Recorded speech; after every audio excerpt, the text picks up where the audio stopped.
thank you very much. It's an honor to have a very, very special person. I've dealt with him for a long time.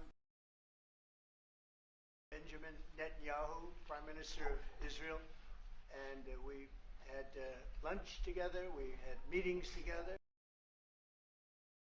staff, and I think we've come up to some pretty good solutions and conclusions, and we'll be working a little bit after this, and then I assume you're going back home. Yes, sir. This is a quick stop, in and out, but we appreciate you being here, and we are a friend of Israel, as you know. I would say that I'm by far the best president that Israel has ever even thought of seeing. And it's an honor to be so, and to be so thought of. Many friends in Israel, they are not in an easy area. It doesn't go easy, but we are helping them. And likewise, they've been helping us very much. And so we'll see how it all works out. But we had great discussions today, I think, on the obvious subject of Iran, and also the less obvious subject with respect to Israel, and that's trade. And I think the Prime Minister is going to tell you a little bit about trade and what they're doing for the United States. So I want to thank you all for being here. Thank you very much. And thank you. Benjamin, thank you very much. Thank you, Mr. President. Thank you, Don. Thank you. Mr. President, I want to first thank you for inviting me again to the White House. You've been a remarkable friend of the State of Israel. You stand by us. You're standing with us. You are a great, great champion of our alliance. And you actually do the things that you say you do. And I think that people respect that enormously. I certainly do, and the people of Israel do. And I think the Jewish people do as well. We just saw your representative in the Department of Justice fighting anti-Semitism, standing up for Israel in international forums. I just want you to know from the heart, it's deeply, deeply appreciated. As you said, we had the opportunity to talk today about many subjects. First, if I can mention tariffs, it's a subject of some interest today. I can tell you that I said to the President a very simple thing. We will eliminate the trade deficit with the United States. We intend to do it very quickly. We think it's the right thing to do. And we're going to also eliminate trade barriers, a variety of trade barriers that have been put up unnecessarily.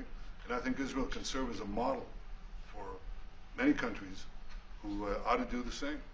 I recognize the position of the United States. It says, you know, we're allowing other countries to put tariffs on us, but we don't put tariffs on them. And, you know, I'm a free trade champion, and free trade has to be fair trade. And I think that's basically the position that you have put forward, Mr. President. We are going to eliminate the tariffs, and rapidly. I had the opportunity to speak to Secretary Lutnick yesterday. We talked about how we could effect this quickly, and I hope to bring a solution very quickly. We're not talking about intentions. We're not talking about you know, just words. We're talking about results. And those results are going to come in. So that's the first. Thank you very much. It's very nice. Thank you. Thank you. Mr. President, what about the hostages here? Well, What about the Let him hostages? finish. didn't finish. Okay. Even begin. We spoke about not only the hostages, but about Gaza. The hostages obviously is a human story of just unbearable agony. I speak to the families. I spoke to them yesterday. I spoke to another one when I was in Hungary before I came here. I speak to them every day. They're in agony. The hostages are in agony, and we want to get them all out. Steve Witkoff was President Trump's very able representative, helped us get a deal that got 25 out. We're working now on another deal that we hope will succeed. And we're committed to getting all the hostages out, but also eliminating the evil tyranny of Hamas in Gaza, and enabling the people of Gaza to freely make a choice, to go wherever they want. I mean, they should have that choice. And the President put forward a vision, a bold vision, which we discussed as well, including the countries that might be amenable and are amenable to accepting Palestinians of their free choice if they choose to go there. And I think that's the second thing that we discussed. But the hostages came right on top. We also discussed the situation in Syria. We've had neighborly relations with Turkey that have deteriorated, and we don't want to see Syria being used by anyone, including Turkey, as a base for attack in Israel. Turkey is a country that has a great relationship with the United States. The president has a relationship with the leader of Turkey. We discussed how we can avoid this conflict in a variety of ways, and I think we can't have a better interlocutor than the president of the United States for this purpose. And of course, we also discussed Iran. Look, we're both united in the goal that Iran does not ever get nuclear weapons. If it could be done diplomatically in a full way, the way it was done in Libya, I think that would be a good thing. But whatever happens, we have to make sure that Iran does not have nuclear weapons. That's the end of my speech. Mr. President, any Israelis want Just to to know add to what that, is your we're specific having plan direct getting all talks the with, arms wait a to minute, wait. We're having direct talks with Iran. And they've started, it'll go on Saturday. We have a very big meeting, and we'll see what can happen. And I think everybody agrees that doing a deal would be preferable to doing the obvious. And the obvious is not something that I want to be involved with, or frankly, that Israel wants to be involved with if they can avoid it. So we're going to see if we can avoid it. But it's getting to be very dangerous territory. And hopefully those talks will be successful. And I think it would be in Iran's best interest if they are successful. We hope that's going to happen. And we had just a lot of good talks on a lot of things. I appreciate very much what you said about the tariffs. We've been ripped off and taken advantage of by many countries over the years, and can't do it anymore. We just can't do it anymore. We can't be the stupid people anymore. And it's all because of the people that sat in the seat right here. Not your seat, but this seat. They allowed things to happen to our country that they shouldn't have allowed to happen on trade and other things, many other things. I mean, look at what's happened with our last president, where he allowed millions of people to come into our country with an open border. Who would want an open border? How stupid is that? But he allowed millions and millions of people, and of the millions, and I think it was 21 million people, but let's say 3 of them were serious criminals, serious murderers and drug dealers and gang members and people from jails. All the jails emptied out right into our country, right along the open border on Mexico, generally the Mexico. But they came in from Canada too, by the way, a lot. But generally speaking, on the southern border. And what a shame it is that we are now working very hard to get them out, get the criminals out, get the murderers out, the drug dealers, the mentally insane, get them out. They dropped the mentally insane in our country too. And this was all done by the Biden administration. It's a disgrace that we have to work so hard. And then we have judges that try and protect these people. But they didn't protect us when the people were being let in. But to get them out is never easy with these people. So I think we're doing a great job. The border is the best it's ever been. It's even as strong as it was. I had a great, solid border. I think it might even be tougher right now and stronger. So people are coming into our country, but they're coming in legally. We have a legal process, and we have that moving along properly.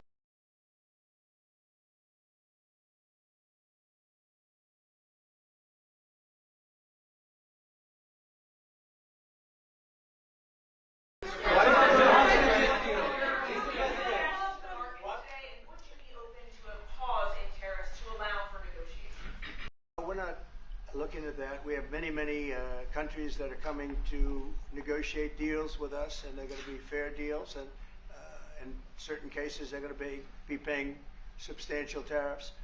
There'll be fair deals. As you know, I spoke this morning with the Prime Minister of Japan, and we had a very good conversation. They're coming.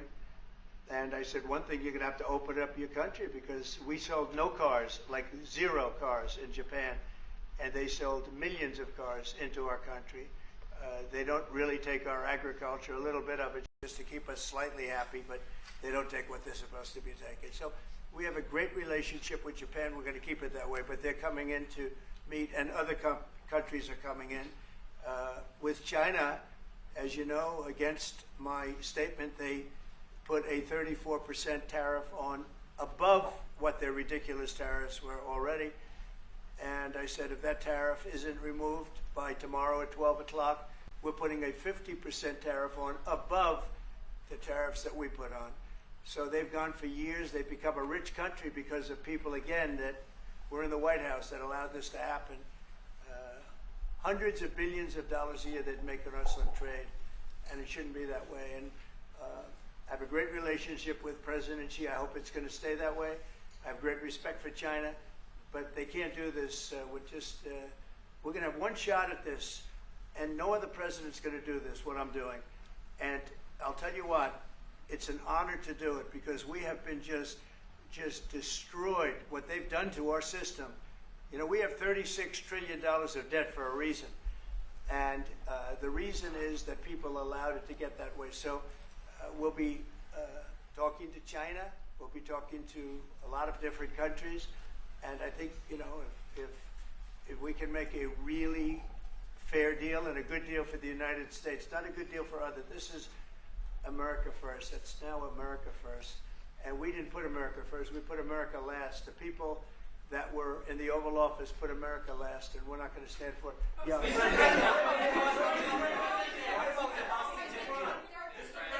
ahead. Go ahead. Two questions. Do you expect any of these deals to be made before April 9th? And secondly, there have been some mixed messages from your administration. You're talking about negotiations, and yet others in your administration are saying that these tariffs are actually permanent. What is the actual? Well, it could be. They can both be true. There can be permanent tariffs, and there can also be negotiations because there are things that we need beyond tariffs. We need open borders. You know, we almost had a deal with China where we're going to open up China. It was almost done. Some of you remember it during my first term, and it was very disappointing. We ended up making a great deal. $50 billion worth of product was sold. $50 billion. You'd like that in Israel.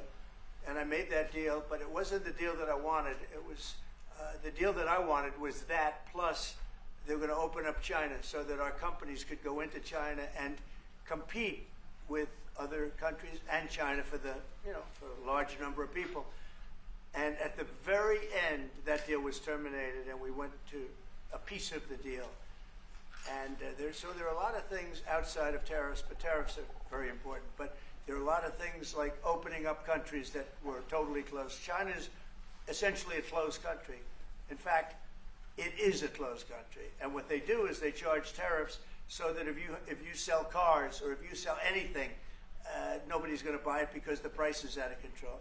But that's true with a lot of other countries also. So we're going to get fair deals and good deals with every country. And if we don't, we're going to have nothing to do with them. They're not going to be allowed to participate in the United States. Mr. President,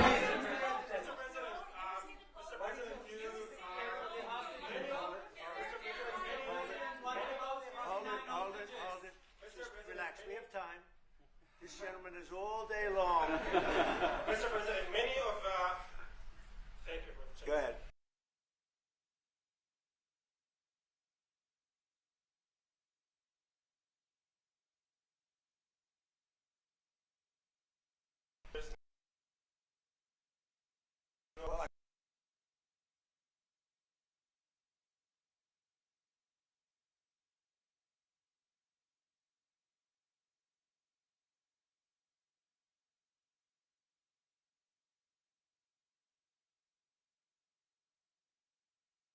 Maybe talk about it for a second, because a lot of people are asking. The Houthis, we've been very tough and very successful militarily. We've really damaged them badly. These were people shooting down ships and other things, by the way, flying objects like airplanes. And we've put a major hurt on the Houthis, which nobody's been able to do. We've really hit them hard, and it's every night, night after night, and we've gotten many of their leaders and their experts. They're experts on missiles. I mean, they actually make missiles. Nobody thought that, but they make missiles. They're highly sophisticated, and they're very tough, but they've been very badly damaged. Nobody else was able to do that but us. Pete, you want to discuss that, please? Yes, sir. It's been a bad 3 weeks for the Houthis, and it's about to get worse. It's been a devastating campaign, whether it's underground facilities, weapons manufacturing, bunkers, troops in the open, air defense assets. We are not going to relent. And it's only to get more unrelenting until the Houthis declare they will stop shooting at our ships. And we've been very clear at the Iranians as well.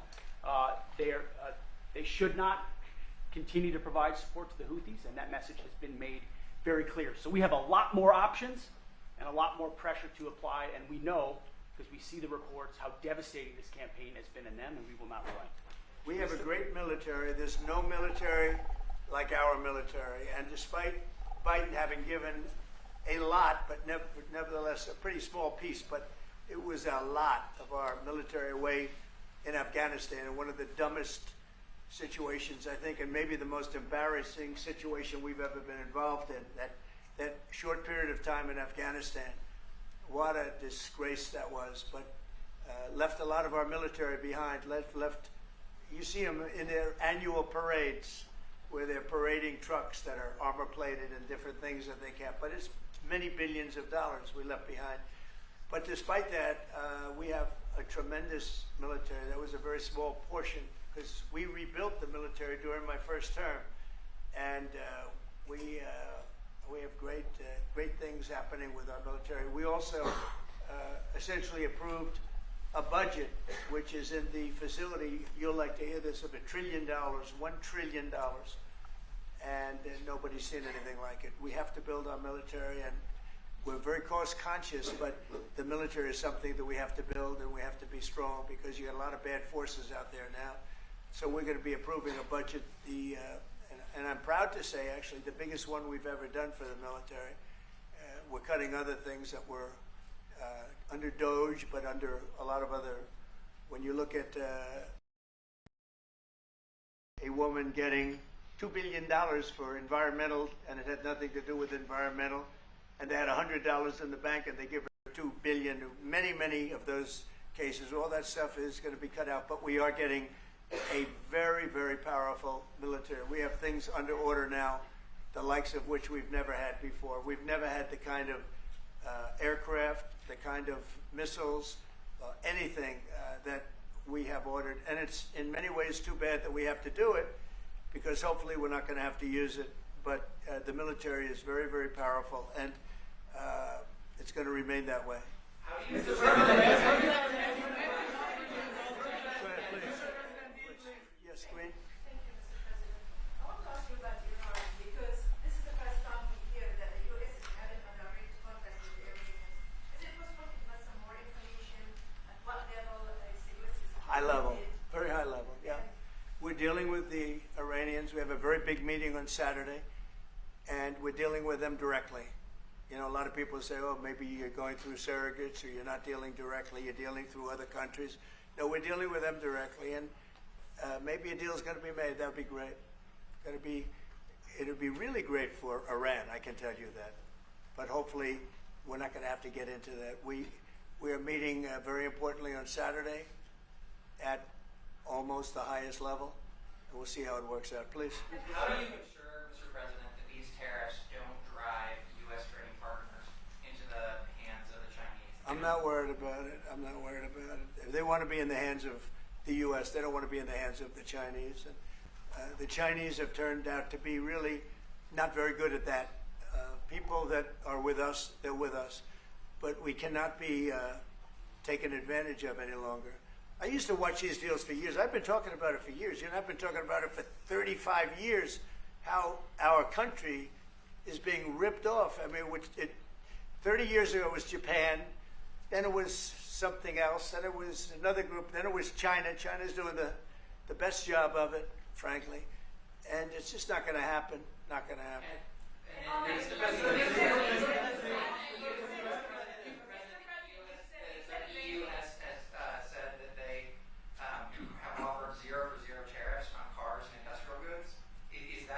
Well, the EU, no, it's not. The EU has been very tough over the years. I always say it was formed to really do damage to the United States in trade. That's the reason it was formed. It was formed with all of the countries from Europe, I guess most of them, not all of them, but most of them.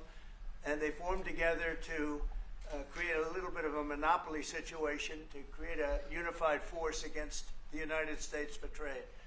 So they have NATO, which is largely the same countries, and they took advantage of us dollar-wise and militarily until I got there. You know, I was able to get $600 billion from NATO, where they paid NATO because most of these nations weren't even paying. We were paying for NATO, so we're paying them to guard them militarily, and they're screwing us on trade. So that's not a good combination. So now it's really turned around. It's the opposite. And the European Union's been very bad to us. They don't take our cars, like Japan in that sense. They don't take our agricultural product. They don't take anything practically. And yet they send millions of cars in a year, Mercedes-Benz, Volkswagen, BMWs. They're sending millions and millions of cars into the U.S., but we don't have a car that's been sold to the European Union or other places, but let's go for the European Union. And it's not going to be that way. It's got to be fair, reciprocal. It's got to be fair. It's not fair. We have a deficit with the European Union of $350 billion, and it's going to disappear fast. And one of the reasons and one of the ways that that can disappear easily and quickly is they're going to have to buy our energy from us because they need it. They're going to have to buy it from us. They can buy it. We can knock off $350 billion in 1 week.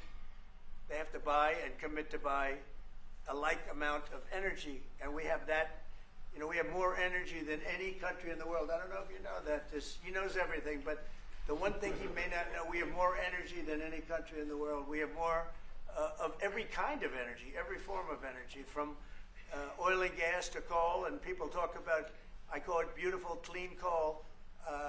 As you know, Germany is opening up a coal plant a week. They tried the windmills and it didn't work. They tried all the other solutions and they were ready to go out of business. Now they're doing a coal plant a week. China is now up to 2 coal plants.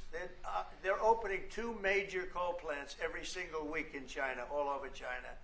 And then we're not allowed to use coal. Well, we have clean, beautiful coal more than anybody else. We have oil and gas more than anybody else. We have the most energy of any country in the world, including Saudi Arabia, including everybody, by a lot. And I took it to number 1. We were number 3, and I took it to number 1 during my administration. And the reason that we were hurt so badly and the reason that we went into such incredible inflation during Biden is energy. It was also their bad spending, but energy, because they played around with this incredible thing that we had built, this administration had built, and the energy costs went through the roof. And when that went up, everything else followed. Now, if you look at what's happening, you're going to see this today. I said we're going to try and get groceries down, right? An old-fashioned term, but a beautiful term. Eggs. So when I got in, the press went absolutely crazy the first week. They said, eggs have quadrupled in price. I said, I just got here. Tell me about it. And Brooke Rollins and our team did a great job, and eggs are down now 79%, and they're all over the place. And this was a problem that somebody else would have taken a long time to cure. We have energy is down. We have interest rates are down. We have groceries, meaning food is down. We have everything is down at levels that nobody ever thought possible. Energy looks like it's going to be in the $2.50 a gallon range and maybe below that for a car, so for gasoline. So we're really doing amazing. I mean, we're cutting prices because prices got so high, people couldn't live. I mean, the prices for groceries, the prices for standard groceries, standard things were going through the roof. They couldn't live. And now those prices are coming down. So call them groceries, but that's down, energy's down, and interest rates are down. Everything's down. And the interest rates, the beauty there is when we refinance debt, you know, debt's become such a big factor in this country. We're going to start paying debt off with tariffs and other things. But it's such a big factor because the interest rate's so high. Well, now that's coming way down, so our budget's going to look a lot better because interest costs are way down. And I guess I've done that. Okay. Many Israelis are watching you now on live show. Good. What is your specific I hope they like way of getting the hostages out from the horrific captivity? Yeah, we are trying very hard to get the hostages out. We're looking at another ceasefire. We'll see what happens. But we want to get the hostages out. The Israeli people want the hostages out more than anything. They want the hostages out.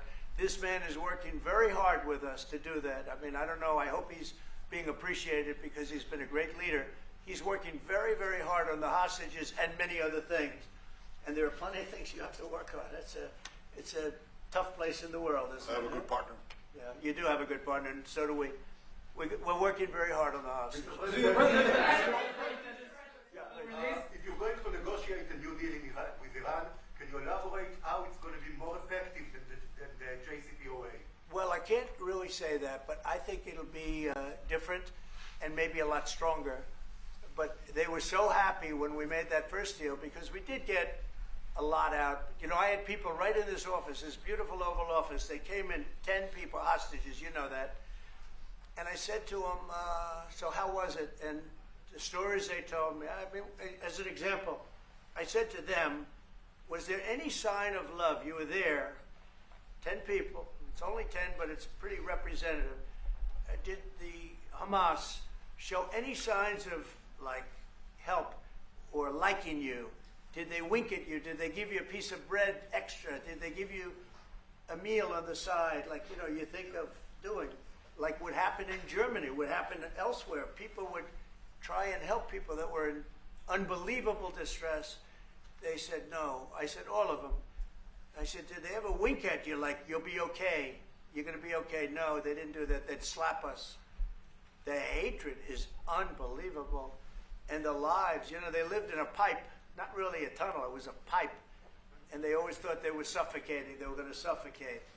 And then they'd open up the pipe, and it was like 3.5 feet high. This isn't, you know, we hear tunnels bad, but pipes are worse. And the stories I heard were incredible. But I just said, was there any sign of potential love or affection? And there were none whatsoever. It was amazing to me. There was nothing like, here, take this, it's a little extra meal or something. They lived like hell. I don't know. They seemed to be, they were amazing to me because they seemed to be pretty normal. They weren't scarred, but I guarantee underneath they have to be scarred. And one was there for 356 days. Another was there for about 180 days, you know, a long time. These are people that have been really, really horribly treated. I've never seen anything like it, actually. I was very surprised to hear the answer. Thank you, Mr. President. Are there 2 or 3 countries that are on your list that you feel are farther along in getting their tariffs lowered? I think there are many that want to get rid of tariffs right now. European Union, I mean, as badly as they've treated us, they've brought their car tariffs essentially off. I guess they brought it down to 2.5, and I hear maybe to nothing. But it's not only tariffs, it's non-monetary tariffs. It's tariffs where they put things on that make it impossible for you to sell a car. It's not a money thing. They make it so difficult, the standards and the tests. They drop a bowling ball on the top of your car from 20 feet up in the air, and if there's a little dent, they say, no, I'm sorry, your car doesn't qualify. When the same car from Germany or anything would dent likewise. Unless you can have an army tank, it's going to dent.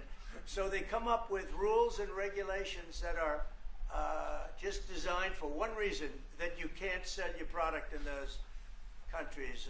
And we're not going to let that happen. Those are called non-monetary barriers. They make barriers that are so tough that it's impossible to qualify.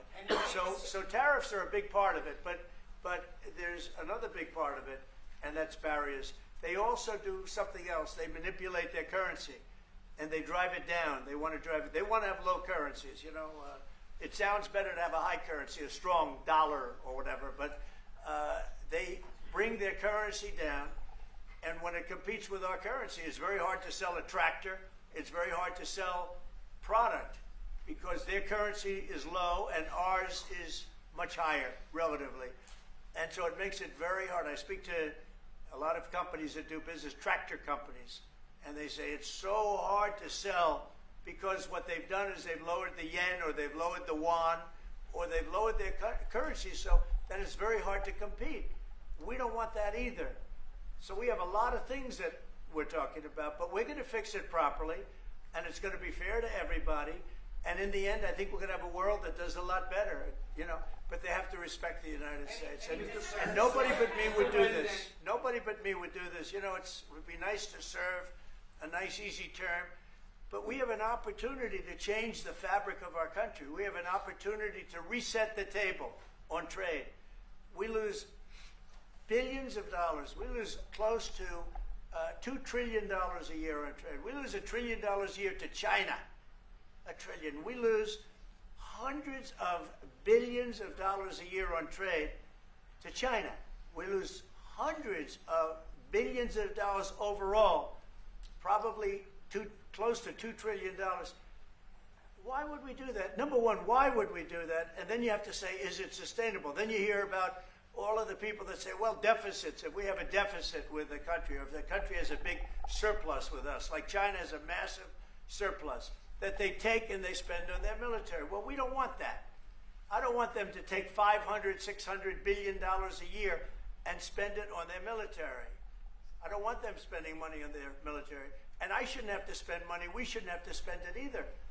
Because, you know, hopefully, and I said this to President Xi, hopefully it's money that we're never going to use. In other words, because we're not going to use those incredible weapons that we have and that they have. We don't want that. So it's going to be very interesting. It's the only chance our country will have to reset the table. Because no other president would be willing to do what I'm doing or to even go through it. Now, I don't mind going through it because I see a beautiful picture at the end. But we are making tremendous progress with a lot of countries, and the countries that really took advantage of us are now saying, please negotiate. You know why? Because they're getting beaten badly because of what's happening. They're getting beaten badly. They're being devalued as countries. But it's the only chance we're going to have to reset the table on trade. And when we do, we're going to come out unbelievably well. We're going to have a strong country economically again. And we're going to have those factories that are empty all over the United States. We've lost 90,000 plants and factories. Think of this, 90,000, you wouldn't think it's possible. 90,000 plants and factories since NAFTA, which was, by the way, the worst trade deal ever developed, ever had by any country anywhere, NAFTA. And I terminated NAFTA. Everybody said it would be impossible. And I terminated it through Congress. We terminated it. You had to get it through Congress. It was a trap. It was a horrible thing. And we got it done. The problem is they cheat. They cheat like crazy. Canada cheats. Mexico cheats. Just one of those things. But we are resetting a table, and we're going to have great trade. And we're going to have a very strong country. Our country is going to be at a level that has maybe never been, or maybe, you know, our country was the strongest, believe it or not, from 1870 to 1913. You know why? It was all tariff-based. We had no income tax. Then in 1913, some genius came up with the idea of let's charge the people of our country, not foreign countries that are ripping off our country. And the country was never that kind of wealth. We had so much wealth, we didn't know what to do with our money. We had meetings, we had committees, and these committees worked tirelessly to study one subject. We have so much money. What are we going to do with it? Who are we going to give it to? And I hope we're going to be in that position again. Mr. President, do you plan to reduce the tariffs that your government put on Israeli goods, 70%? On where?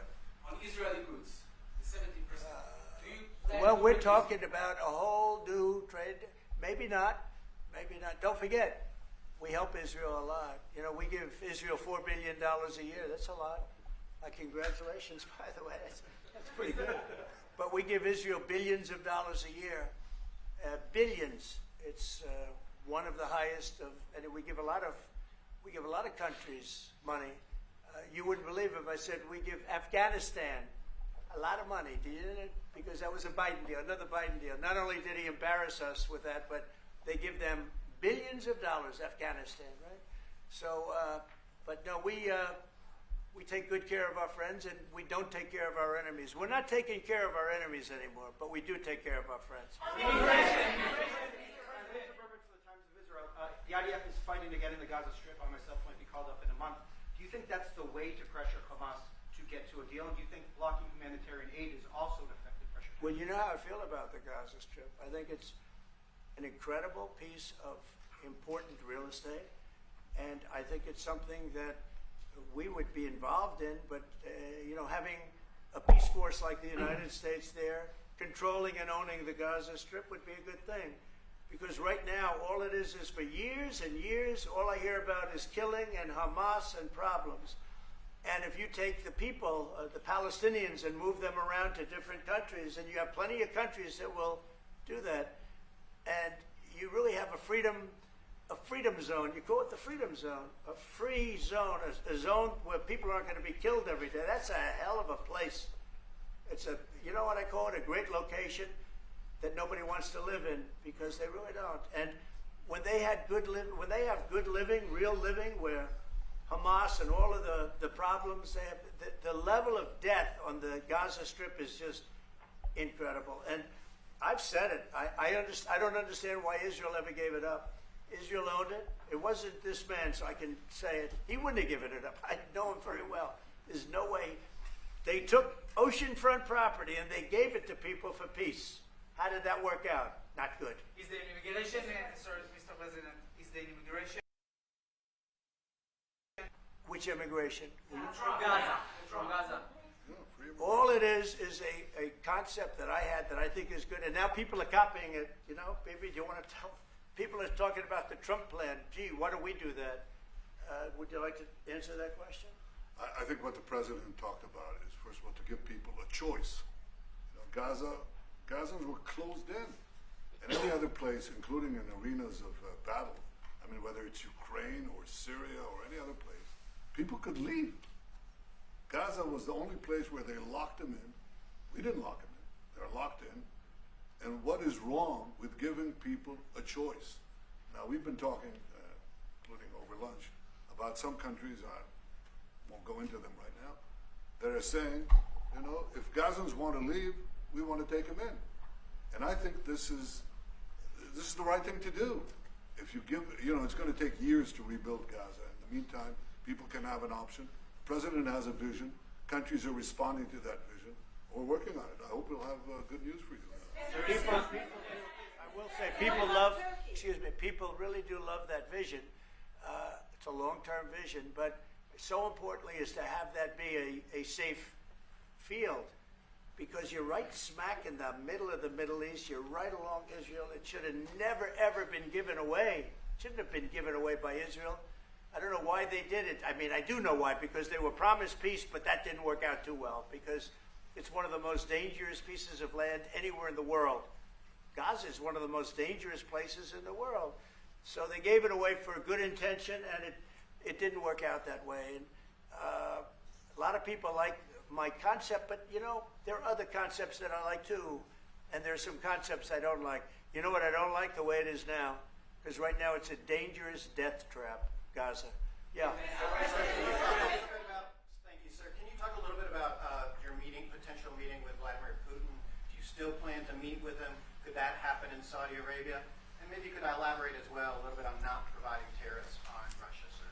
So the reason we're not talking about tariffs with Russia is because we're not doing business essentially with Russia, because they're in a war, and I'm not happy about what's going on with the bombing, because they're bombing like crazy right now. They're bombing. I don't know what's happening there. That's not a good situation.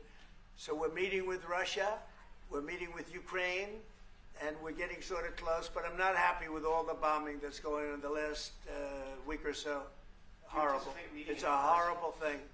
It's a horrible thing. Can countries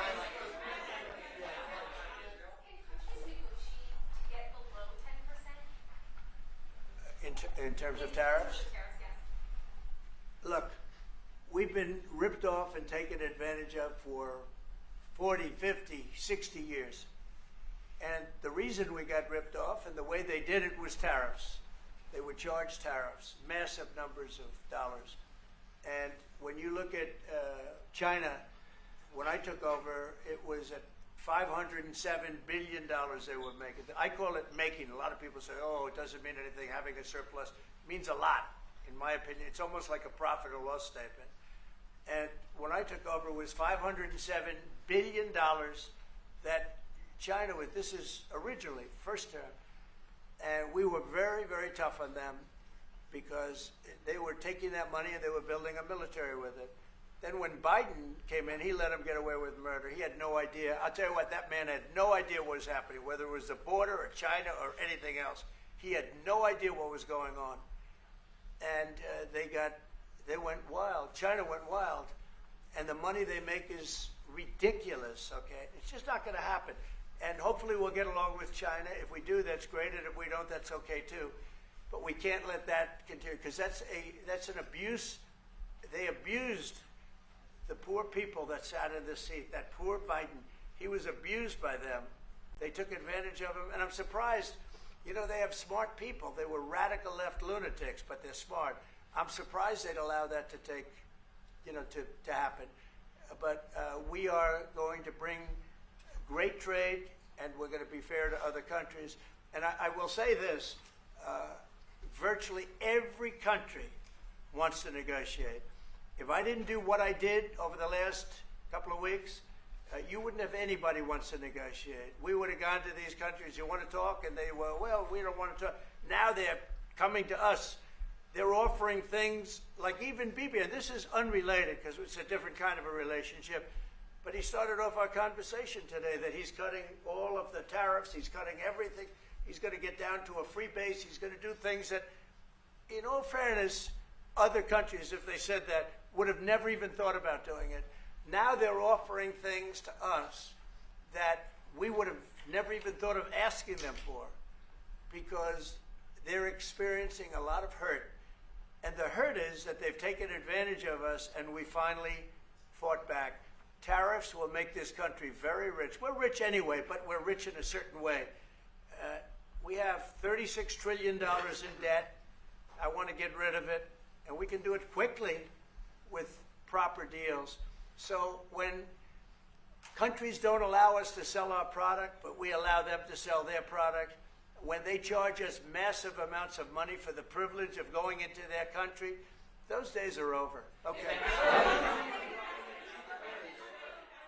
Yeah, go ahead. Sir? Me? Yeah. He sounds so Thank surprised. you, Mr. President.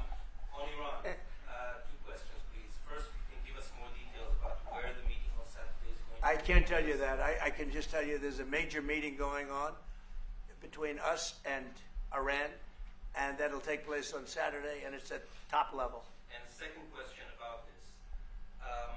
A lot of people think that those talks are not going to lead anywhere because the Iranians will never give up their nuclear program. I think that's a possibility too. If diplomacy fails, is the United States under your leadership ready to take military action to destroy the Iranian nuclear program and remove this threat? I think if the talks aren't successful with Iran, I think Iran is going to be in great danger. And I hate to say it, great danger, because they can't have a nuclear weapon. So is that a yes? You know, it's not a complicated formula. Iran cannot have a nuclear weapon. That's all there is. So is Can't the have US it. ready to Right now take we have military countries action? that have nuclear power that shouldn't have it, but I'm sure we'll be able to negotiate out of that too as part of this later on down the line. But Iran cannot have a nuclear weapon. And if the talks aren't successful, I actually think it'll be a very bad day for Iran if that's the case. Yeah. Mr. President, on manufacturing. Yeah, please. Go ahead. Mr. President, was October 7th the death blow of the two-state solution, and would you consider classifying the Palestinian Authority as a terrorist organization for its continued pay-for-slay terror financing payments? So October 7th was a horrible day that some people, they deny it. Now, I can't believe they deny it from the standpoint of it. They do it because they think it's good politically. But October, I've seen the tapes. I've seen things that you don't want to see. October 7th was a horrible day, and it will go down as one of the really bad days in the history of the world. It was a horrible, horrible thing that happened. And they grabbed some of these people. I'll give you an example. When I was with the 10 hostages a few weeks ago, I said, so how many are there? 59. I said, oh, so 59, so we can get 59. They sort of knew the territory pretty good. And I said, how are they doing? They said, well, only 24 are living, the rest are dead. And these are young people largely. Young people don't die. You know, young people have an amazing ability to live. They can live through horrible things, but these are young people. And when they said that 24 are living and the rest are dead. And you know, I've had parents come up, Israeli parents largely. We have some Americans, and I guess we have one left. Alex, we have the one left.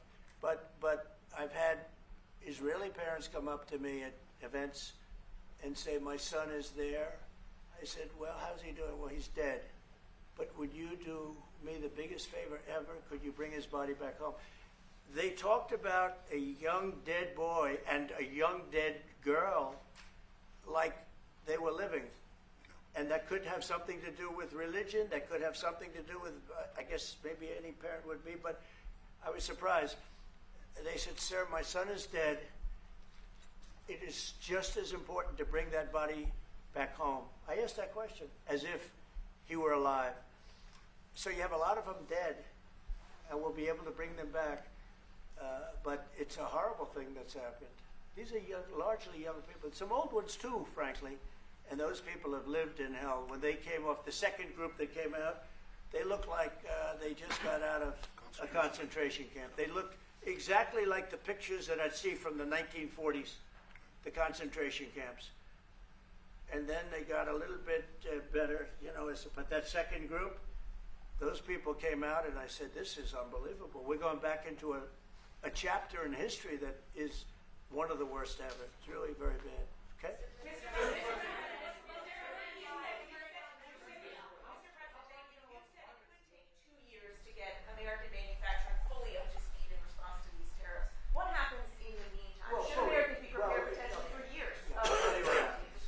We have now $7 trillion.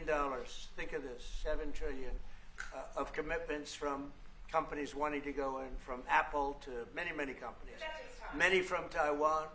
What? It takes time Of course it takes time. Well, are you asking me a question, or are you telling me? Yeah, it takes time.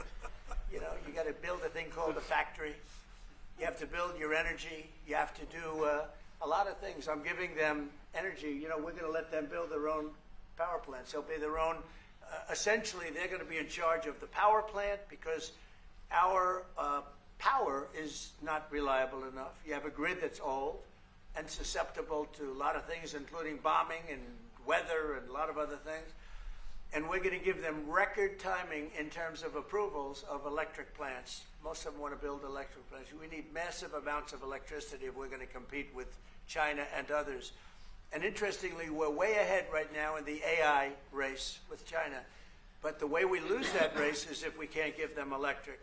But we have more plants being built. We have everything. We're doing so great. And we want to keep it that way. And tariffs will be an important part of it. But one of the other things, Lee Zeldin's doing a fantastic job, head of environmental protection. And he's doing very rapid approvals for people to get, for big companies that are going to build a plant that's going to cost billions of dollars, and we're going to get them their approvals. They have to be environmentally perfect, everything good, but they're going to be in record time, a matter of months versus a matter of many, many years. Okay? Go ahead. Turkey claims it will stabilize the situation in Syria. Turkey? Yeah. Israel doesn't want Turkey to influence Syria. What do you think? Do you think Turkey's influence in Syria can actually make it a better, more peaceful country, or vice versa? Well, I have great relations with a man named Erdogan. Have you heard of him? And I happen to like him, and he likes me, and I know the press will get very angry. He likes Erdogan, but I do, and he likes me, and we've never had a problem, and we've gone through a lot, and we've never had a problem. We've always got, as you remember, we got our minister back from Turkey. You remember that? And this was a big deal at the time, and we got him back. And I told the prime minister, I said, just, Bibi, if you have a problem with Turkey, I really think I'm going to be able to work it out. You know, I have a very, very good relationship with Turkey and with their leader, and I think we'll be able to work it out. So I hope that's not going to be a problem. I don't think it will be a problem. Now, with that being said, I believe it was Turkey, and I said that to him. I said it. I said, congratulations. You've done what nobody's been able to do in 2,000 years. You've taken over Syria with different names, but same thing. I said, you've taken it over. He's taken it over through surrogates. He goes, no, it was not me. I said, it was you. But that's okay. You don't have to say, well, it sort of maybe was me. Okay. But what he did, look, he's a tough guy, and he's very smart. And he did something that nobody was able to do. You know, you got to hand it to him. Any problem that you have with Turkey, I think I can solve. I mean, as long as you're reasonable. You have to be reasonable. We have to be reasonable. Thank you very much, everybody. Appreciate it. Thank you. Thank you.